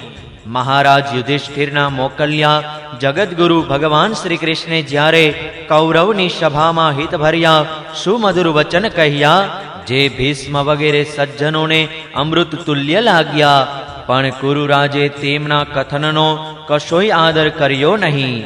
કરે પણ કેવી રીતે? એમના તો તમામ પુણ્ય નષ્ટ થઈ ચૂક્યા હતા. પછી જ્યારે સલાહ લેવા વિદુરજીને બોલાવવામાં આવ્યા, ત્યારે મંત્રી શ્રેષ્ઠ વિદુરજીએ રાજભવનમાં જઈને મોટા ભાઈ ધૃતરાષ્ટ્રના પૂછવાથી તેમને એ સદબોધ આપ્યો કે જેને નીતિશાસ્ત્રજ્ઞ મનુષ્યો વિદુર નીતિ કહે છે. તેમણે કહ્યું, મહારાજ, તમે અજાત શત્રુ મહાત્મા યુધિષ્ઠિરને તેમનો ભાગ આપી દો. તમારો અસહ્ય અપરાધ છે, તેને પણ તે સહી રહ્યા છે. ભીમરૂપી કાળા નાગથી તો તમે પણ ઘણા ગભરાવો છો. જુઓ, પોતાના નાના ભાઈઓ સહિત તે બદલો લેવા ફૂફાડા મારી રહ્યો છે. તમને ખબર નથી? ભગવાન શ્રી કૃષ્ણે પાંડવોને અપનાવી લીધા છે. યદુવીરોના આરાધ્ય દેવ તેઓ અત્યારે પોતાની રાજધાની દ્વારિકાપુરીમાં વિરાજમાન છે. તેમણે પૃથ્વીના બધા જ રાજાઓને પોતાને આધીન કરી લીધા છે તથા બ્રાહ્મણો અને દેવતાઓ પણ તેમના જ પક્ષે છે.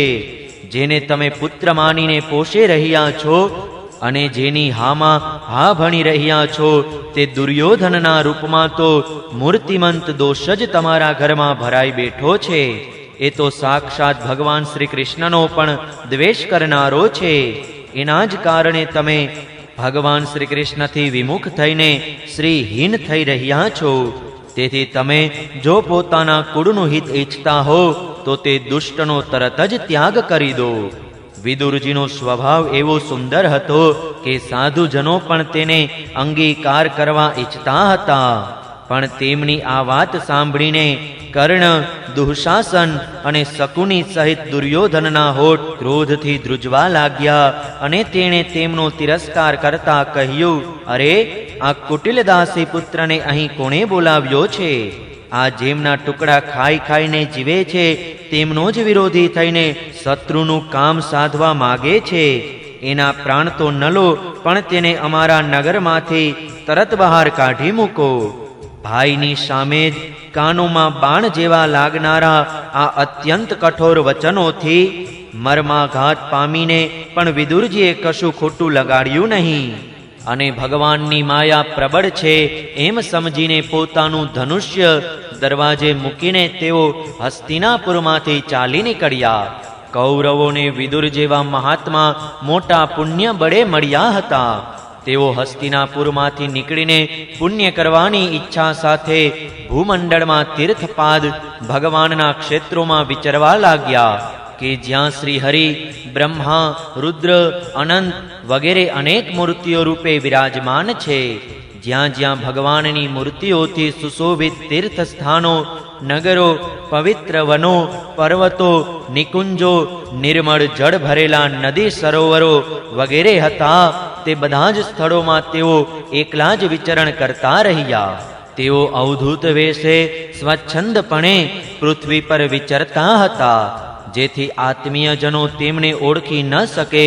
તેઓ શરીર શણગારતા ન હતા, પવિત્ર અને સાધારણ ભોજન કરતા હતા. શુદ્ધ વૃત્તિથી જીવન નિર્વાહ કરતા કરતા પ્રત્યેક તીર્થમાં સ્નાન કરતા હતા. જમીન પર સૂતા હતા અને ભગવાનને પ્રસન્ન કરનારા વ્રતોનું પાલન કરતા રહેતા હતા. આ પ્રમાણે ભારત વર્ષમાં જ વિચરણ કરતા કરતા જ્યારે તેઓ પ્રભાસ પાટણ જઈ પહોંચ્યા ત્યાં સુધીમાં તો ભગવાન શ્રી કૃષ્ણની સહાયતાથી મહારાજ યુધિષ્ઠિરે પૃથ્વીનું એક છત્રી અખંડ રાજ્ય કરવા માંડ્યું હતું. ત્યાં તેમણે પોતાના કૌરવ ભાઈઓના વિનાશના સમાચાર સાંભળ્યા કે જેઓ અંદરો અંદરના કલેહને કારણે પરસ્પર લડી ઝઘડીને એવી રીતે નષ્ટ થઈ ગયા હતા જેવી રીતે પોતાના જ ઘર્ષણથી ઉત્પન્ન થયેલી આગથી વાંસનું સઘળું જંગલ બળીને ખાખ થઈ જાય છે. આ સાંભળીને શોક કરતા તેઓ ચૂપચાપ પૂર્વવાહિની સરસ્વતીને તીરે આવ્યા. ત્યાં તેમણે ત્રિત, ઉષ્ણા, મનુ, પૃથુ, અગ્નિ, અશિત, વાયુ, સુદાસ, ગૌ, ગુહ અને શ્રાદ્ધ દેવના નામે પ્રસિદ્ધ 11 તીર્થોનું સેવન કર્યું અને પોતાના મૃત્યુ પામેલા સ્વજનોને જલાંજલિ આપી. આ સિવાય પૃથ્વી પર બ્રાહ્મણો અને દેવતાઓએ સ્થાપેલા ભગવાન વિષ્ણુના અન્ય પણ જે અનેક મંદિરો હતા કે જેમના શિખરો ઉપર ભગવાનના મુખ્ય આયુધ એવા ચક્રના ચિહ્ન હતા અને જેમના દર્શન માત્રથી શ્રી કૃષ્ણનું સ્મરણ થઈ આવતું હતું, તેમનું પણ સેવન કર્યું. ત્યાંથી નીકળીને તેઓ ધનધાન્ય પૂર્ણ સૌરાષ્ટ્ર, સૌવીર, મત્સ્ય, કુરુજાંગલ વગેરે દેશોમાં થઈને થોડાક દિવસોમાં જ્યારે યમુના તટે પહોંચ્યા ત્યારે ત્યાં તેમને પરમ ભાગવત ઉદ્ધવજીનું દર્શન થયું. ઉદ્ધવજી ભગવાન શ્રી કૃષ્ણના પ્રસિદ્ધ સેવક હતા અને અત્યંત શાંત સ્વભાવના હતા. તેમણે અગાઉ બૃહસ્પતિજી પાસે નીતિશાસ્ત્રનું શિક્ષણ પ્રાપ્ત કર્યું હતું અને તેઓ હંમેશા આનંદમાં મગ્ન રહેતા હતા. તેમને જોઈને વિદુરજીએ પ્રેમથી ગાઢ આલિંગન કર્યું અને પોતાના આરાધ્ય ભગવાન શ્રી કૃષ્ણના તથા તેમના આશ્રિત આત્મીય સ્વજનોના કુશળ સમાચાર પૂછ્યા. વિદુરજી કહેવા લાગ્યા, ઉદ્ધવજી, પુરાણ પુરુષોત્તમ બળરામજી અને શ્રી કૃષ્ણે પોતાના જ નાભી કમળમાંથી ઉત્પન્ન થયેલા બ્રહ્માજીની પ્રાર્થનાથી આ જગતમાં અવતાર લીધો છે. પૃથ્વીનો ભાર ઉતારીને સૌને આનંદ આપતા તેઓ અત્યારે શ્રી વસુદેવજીના ઘરમાં કુશળ તો છે ને? હે અતિ પ્રિય, અમારા કુરુવંશજોના પરમ સુહૃદ અને પૂજનીય વસુદેવજી કે જેઓ પિતા તુલ્ય ઉદારતા પૂર્વક પોતાની કુંતી વગેરે બહેનોને તેમના સ્વામીઓ થકી સંતુષ્ટ કરાવતા રહીને તેમની બધી મનોવાંછિત વસ્તુઓ આપતા રહ્યા છે, તેઓ આનંદમાં તો છે ને? પ્રિય ઉદ્ધવજી, યાદવોના અધિપતિ વીરશ્રેષ્ઠ પ્રદ્યુમ્નજી કે જેઓ પૂર્વજન્મમાં કામદેવ હતા અને જેમને દેવી રૂકમણીજીએ બ્રાહ્મણોની આરાધના કરીને ભગવાન પાસેથી પુત્ર રૂપે પ્રાપ્ત કર્યા હતા, તેઓ પ્રસન્ન તો છે ને?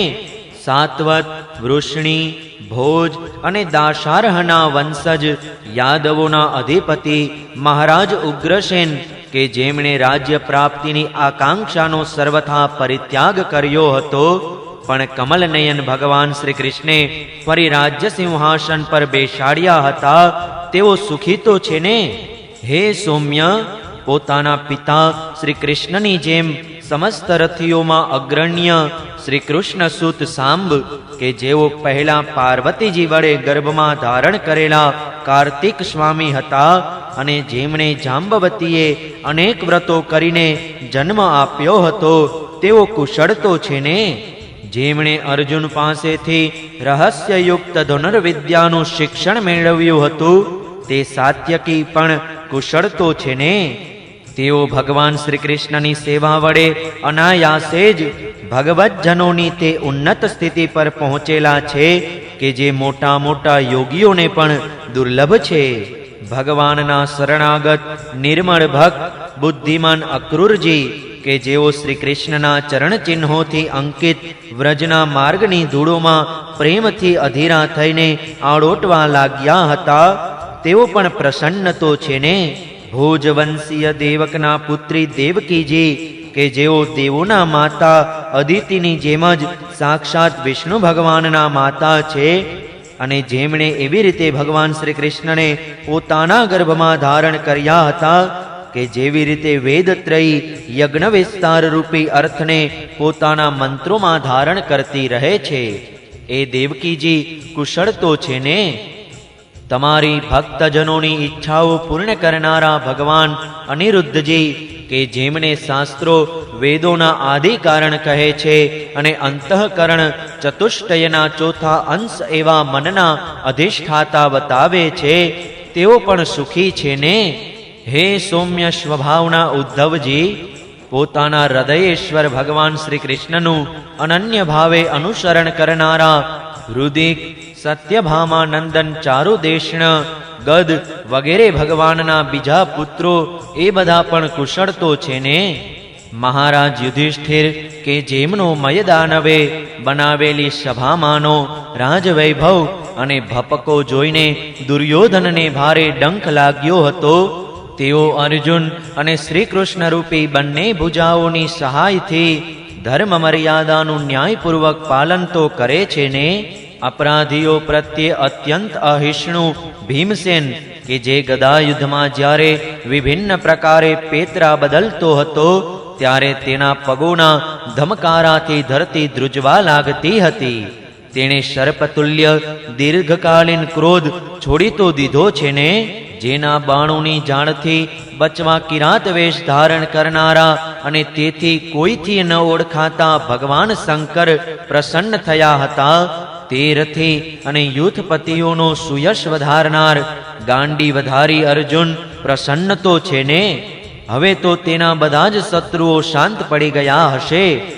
પાંપણો જે રીતે નેત્રોનું રક્ષણ કરે છે તે જ રીતે યુધિષ્ઠિર વગેરે કુંતી પુત્રો જેમની હંમેશા સંભાળ રાખે છે અને જેમનું લાલન પાલન કુંતીએ જ કર્યું છે તે માદ્રીના બંને પુત્રો નકુળ અને સહદેવ કે જેમણે યુદ્ધમાં શત્રુઓ પાસેથી પોતાનું રાજ્ય એવી રીતે આંચકી લીધું હતું કે જેવી રીતે બે ગરુડો ઇન્દ્રના મુખમાંથી અમૃત કાઢી લાવે તે બંને કુશળ તો છે ને.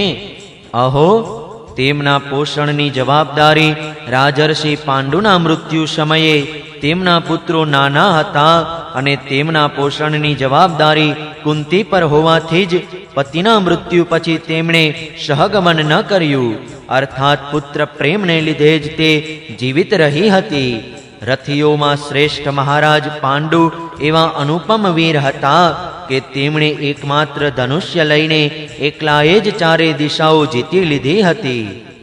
સૌમ્ય સ્વભાવના ઉદ્ધવજી, મને તો અધઃપતન તરફ જનારા તે ધૃતરાષ્ટ્ર માટે વારંવાર ખેદ થાય છે કે જેમણે પાંડવો રૂપે પોતાના પરલોકવાસી ભાઈ પાંડુનો જ દ્રોહ કર્યો તથા પોતાના પુત્રોની હામાં હા ભણીને પોતાના હિત ચિંતક એવા મને પણ નગરમાંથી કાઢી મૂક્યો. પણ ભાઈ, મને એનો કશો જ ખેદ કે આશ્ચર્ય નથી. વિશ્વ વિધાતા ભગવાન શ્રી કૃષ્ણ જ મનુષ્યના જેવી લીલાઓ કરીને લોકોની મનોવૃત્તિને ભ્રમમાં નાખી દે છે. હું તો તેમની જ કૃપાથી તેમના મહિમાને જોતો રહીને બીજાઓની દ્રષ્ટિથી દૂર રહીને આનંદપૂર્વક વિચરી રહ્યો છું. જો કે કૌરવોએ તેમના ઘણા બધા અપરાધ કર્યા તો પણ ભગવાને તેમની એટલા માટે ઉપેક્ષા કરી દીધી હતી કે તેઓ તે કૌરવોની સાથે તે દુષ્ટ રાજાઓને પણ મારીને પોતાના શરણાગતોનું દુઃખ દૂર કરવા માગતા હતા કે જે દુષ્ટ રાજાઓ ધન, વિદ્યા અને જાતિના મદથી આંધળા થઈને કુમાર્ગગામી બની રહ્યા હતા અને પોતાની સેનાઓથી વારંવાર ધરતી ધ્રુજાવી રહ્યા હતા. હે ઉદ્ધવજી, ભગવાન શ્રી કૃષ્ણ અજન્મા અને કર્મરહિત છે. અજન્મા હોવા છતાં પણ ભગવાને લોકોને કુમાર્ગથી વારી સન્માર્ગે પ્રેરિત કરવા જન્મ ધારણની લીલા કરી, તેમજ અકર્તા હોવા છતાં લોક સંગ્રહ માટે કર્મો કરીને કર્મ માર્ગનો ઉપદેશ આપ્યો. આ પણ તેમના અવતારનું એક કારણ છે. અન્યથા શ્રેષ્ઠ હોવા છતાં ગુણોથી પર હોવા છતાં કર્માધીન દેહનો શા માટે સ્વીકાર કરે? હે મિત્ર, જેમણે પોતે અજન્મા હોવા છતાં પણ પોતાના શરણમાં આવેલા સમસ્ત લોકપાલો અને આજ્ઞાંકિત ભક્તજનોનું પ્રિય કાર્ય કરવા માટે યદુકુળમાં જન્મ લીધો છે, તે પવિત્ર કીર્તિ એવા શ્રી હરિની વાતો સંભળાવો. ત્રીજા સ્કંદ અંતર્ગત વિદુર ઉદ્ધવ સંવાદ માનો પહેલો અધ્યાય સમાપ્ત. જય શ્રી કૃષ્ણ. ઓમ નમો ભગવતે વાસુદેવાય. બીજો અધ્યાય. ઉદ્ધવજીએ કરેલું ભગવાનની બાળલીલાઓનું વર્ણન. શ્રી સુખદેવજીએ કહ્યું, જ્યારે વિદુરજીએ પરમ ભક્ત ઉદ્ધવને આ રીતે પોતાના પ્રિયતમ શ્રી કૃષ્ણ સંબંધી વાતો પૂછી, ત્યારે ઉદ્ધવજીને પોતાના સ્વામીનું સ્મરણ થઈ આવ્યું અને હૃદય ભરાઈ આવવાને કારણે તેઓ કશો જ ઉત્તર આપી શક્યા નહીં. જ્યારે પોતે 5 વર્ષના હતા ત્યારે બાળકોની જેમ રમતમાં જ શ્રી કૃષ્ણની મૂર્તિ બનાવીને તેની સેવા પૂજામાં એવા તલ્લીન થઈ જતા હતા કે શિરામણ માટે માતા બોલાવે તો પણ તેને છોડીને જવા ઈચ્છતા ન હતા. અત્યારે તો દીર્ઘકાળથી તેમની સેવામાં રહેતા રહેતા તેઓ વૃદ્ધ થઈ ચૂક્યા હતા. તેથી વિદુરજીના પૂછવાથી તેમણે પોતાના પ્રિય પ્રભુના ચરણકમળોનું સ્મરણ થઈ આવ્યું. તેમનું ચિત્ત વિહવળથી વ્યાકુળ બની ગયું. પછી તેઓ કેવી રીતે ઉત્તર આપી શકે? ઉદ્ધવજી શ્રી કૃષ્ણના ચરણકમળની મકરંદ સુધાથી તરબોળ થઈ 2 ઘડી સુધી તો કંઈ પણ બોલી શક્યા નહીં. તીવ્ર ભક્તિ યોગથી તેમાં ડૂબીને તેઓ આનંદમગ્ન થઈ ગયા. તેમના આખા શરીરમાં રોમાંચ થઈ આવ્યો. આંખો બંધ થઈ ગઈ. આંખોમાંથી પ્રેમાશ્રુ વહેવા લાગ્યા. ઉદ્ધવજીને આ રીતે પ્રેમ પ્રવાહમાં ડૂબેલા જોઈને વિદુરજીએ તેમને કૃતકૃત્ય માન્યા. થોડા સમય પછી ઉદ્ધવજી ભગવાનના પ્રેમધામમાંથી ઉતરીને ફરી ધીરે ધીરે પાછા આવ્યા. ભગવાનની લીલાઓનું સ્મરણ થઈ આવતા તેમને વિસ્મય થયું કે હું ભગવાનના ધામમાંથી અહીં ક્યાં આવી ગયો. આંખો લૂછીને તે કહેવા લાગ્યા. ઉદ્ધવજી બોલ્યા, વિદુરજી, શ્રી કૃષ્ણ રૂપી સૂર્યના અસ્ત થવાથી અમારા ઘરોને કાળરૂપી અજગર ગળી ગયો છે, તે શ્રીહીન થઈ ગયા છે. હવે હું તેમના સાકુશળ ક્ષેમ કહી સંભળાવું. ઓહ, આ મનુષ્યલોક ઘણો જ અભાગ્યો છે. એમાં પણ યાદવો તો અત્યંત ભાગ્યહીણા છે કે જેમણે નિરંતર શ્રી કૃષ્ણ સાથે રહેવા છતાંય તેમને ઓળખ્યા નહીં. જેવી રીતે અમૃતમય ચંદ્રમાના સમુદ્રમાં રહેવા છતાં માછલીઓ તેમને ઓળખી શકી ન હતી, સંકેતને પારખનારા બુદ્ધિમાન યાદવો ભગવાનની સાથે રહેતા હતા અને ભગવાનના ભક્ત હતા અને શ્રી કૃષ્ણને તેમના પ્રમુખ અને સર્વભૂતોમાં નિવાસ કરનારા પરમાત્મા માનતા હતા. અસતના ઉપાસક અને માયાથી મોહિત થયેલા શિશુપાલ જેવા રાજાઓ દ્વારા શ્રી કૃષ્ણની વિરુદ્ધમાં કહેવાયેલા નિંદાસૂચક વચનો સાંભળીને ભગવત પરાયણ યાદવો ભ્રમમાં પડ્યા ન હતા. જેમણે ક્યારેય તપ કર્યું નથી તેવા લોકોને પણ આટલા દિવસો સુધી દર્શન આપીને હવે તેમની દર્શન લાલસાને તૃપ્ત કર્યા વિના જ તે ભગવાન શ્રી કૃષ્ણ પોતાનો ત્રિભુવન મોહન શ્રી વિગ્રહ દેખાડીને અંતર્ધાન થઈ ગયા અને એમ કરીને તેમણે જાણે તેમના નેત્ર જ છીનવી લીધા છે.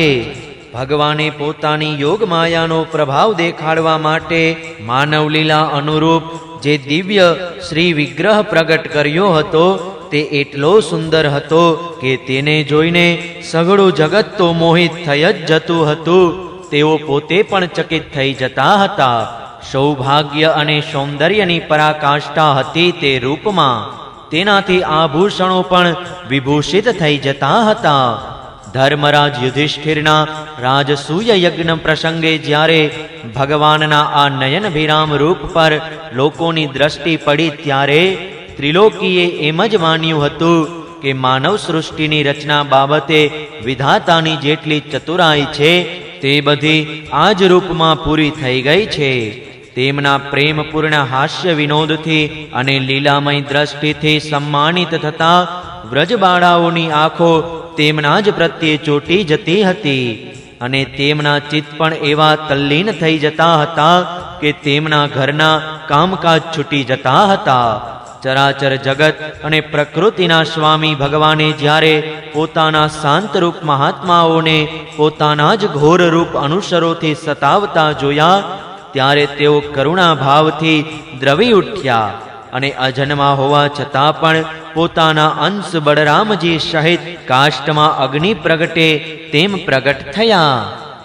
અજન્મા હોવા છતાં પણ વસુદેવજીને ત્યાં જન્મ લેવાની લીલા કરવી, સૌને અભય આપનારા હોવા છતાં પણ જાણે કંસના ભયથી વ્રજમાં જઈ સંતાવવું અને અત્યંત પરાક્રમી હોવા છતાં પણ કાળિયવન સામેથી મથુરા નગરી છોડીને ભાગી જવું.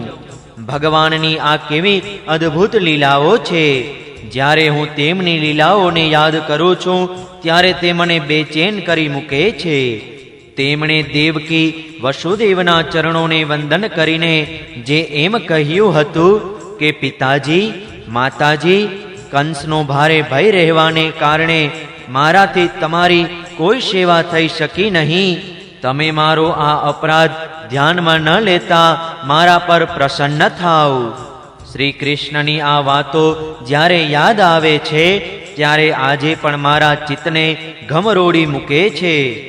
જેમણે કાળરૂપ પોતાના ભ્રુકુટી વિલાસથી જ પૃથ્વીનો સઘળો ભાર ઉતારી લીધો હતો તે શ્રી કૃષ્ણના પાદ પદ્મ પરાગનું સેવન કરનારો એવો કયો મનુષ્ય હોય જે તેને ભૂલી શકે? તમે બધાએ રાજસૂય યજ્ઞ પ્રસંગે પ્રત્યક્ષ જ જોયું હતું કે શ્રી કૃષ્ણ સાથે દ્વેષ કરનારા શિશુપાલને એવી સિદ્ધિ મળી ગઈ કે જેને પામવા માટે મોટા મોટા યોગીઓ સમ્યકપણે યોગ સાધના કરીને સ્પૃહા કરતા રહે છે, તેમનો વિરહ ભલા કોણ સહી શકે? મહાભારતના યુદ્ધમાં શિશુપાલની જેમ જે બીજા યોદ્ધાઓએ પોતાની આંખોથી ભગવાન શ્રી કૃષ્ણના નયનાભિરામ મુખકમળ મકરંદનું પાન કરતા કરતા અર્જુનના બાણોથી વિંધાઈને પ્રાણ ત્યાગ કર્યો, તે તમામ ભગવાનના પરમધામને પામ્યા. સ્વયં ભગવાન શ્રી કૃષ્ણ ત્રણેય લોકના અધીશ્વર છે, તેમના જેવું પણ કોઈ જ નથી, તો તેમનાથી ચડિયાતું તો હોય જ કોણ? તેઓ પોતાના સ્વયં સિદ્ધ ઐશ્વર્યથી જ હંમેશ પૂર્ણ કામ છે. ઇન્દ્ર વગેરે અસંખ્ય લોકપાલો અનેક પ્રકારની ભેટો લાવીને પોતપોતાના મુગટોના અગ્રભાગથી તેમના ચરણકમળ મૂકવાની પીઠિકાને પ્રણામ કરતા રહે છે. વિદુરજી, એ જ ભગવાન શ્રી કૃષ્ણ રાજસિંહાસન પર બેઠેલા ઉગ્રસેન સામે સ્વયં ઊભા રહીને નિવેદન કરતા હતા કે હે દેવ, અમારી વિનંતી સાંભળો. સ્વયં ત્રિલોકીનાથ હોવા છતાં ઉગ્રસેન સાથે આવી સેવક જેવી, કિંકર જેવી નમ્ર વાત કરતા તેનું સ્મરણ થતા મારા મનમાં ઉથલ પાથલ મચી જાય છે. પાપીણી પૂતનાએ પોતાના થાનો પર હળાહળ વિષ લગાડીને શ્રી કૃષ્ણને મારી નાખવાની દાનતથી તેમણે સ્તનપાન કરાવ્યું હતું. તેને પણ ભગવાને પરમ ગતિ આપી કે જે ધાયને મળવી જોઈએ એવા ભગવાન શ્રી કૃષ્ણના સિવાય અન્ય કોણ કૃપાળુ છે કે જેનું શરણ લઈએ? હું અસુરોને પણ ભગવાનના ભક્તો જ માનું છું, કારણ કે વેરભાવજન્ય ક્રોધને કારણે તેમનું ચિત્ત હંમેશા શ્રી કૃષ્ણમાં જ લીન રહેતું હતું, અને તેમણે રણભૂમિમાં સુદર્શન ચક્રધારી ભગવાનને ખભે ચડાવીને વેગે ઉઠતા ગરુડજીના દર્શન થયા કરતા હતા. બ્રહ્માજીની પ્રાર્થનાથી પૃથ્વીનો ભાર ઉતારીને તેને સુખી કરવા માટે કંસના કારાગૃહમાં વસુદેવ દેવકીને ત્યાં ભગવાને અવતાર લીધો હતો. તે સમયે તેમને પિતા વસુદેવજીએ કંસના ભયને લીધે વ્રજના નંદ બાવાને ત્યાં પહોંચાડી દીધા હતા. ત્યાં તેઓ બળરામજીની સાથે 11 વર્ષ સુધી એવી રીતે છુપાઈને રહ્યા કે તેમનો પ્રભાવ વ્રજની બહાર કોઈના પર પ્રગટ થયો નહીં. જેના હૈયા ભર્યા વૃક્ષો પર કલરવ કરતા પક્ષીઓના ટોળે ટોળા વસે છે, તેવા યમુનાના ઉપવનમાં ભગવાન શ્રી કૃષ્ણે ગાય વાછરડા ચરાવતા ગોપબાળોની ટોળી સાથે વિહાર કર્યો હતો. તેમની એવી મનોહર લીલાઓ થતી હતી કે જે વ્રજવાસીઓ માટે દર્શનીય બની રહેતી, જેવી કે તેઓ ક્યારેક રોવા લાગતા, ક્યારેક હસી ઉઠતા, તો ક્યારેક સિંહ બાળાની જેમ મુગ્ધ નજરે જોયા કરતા.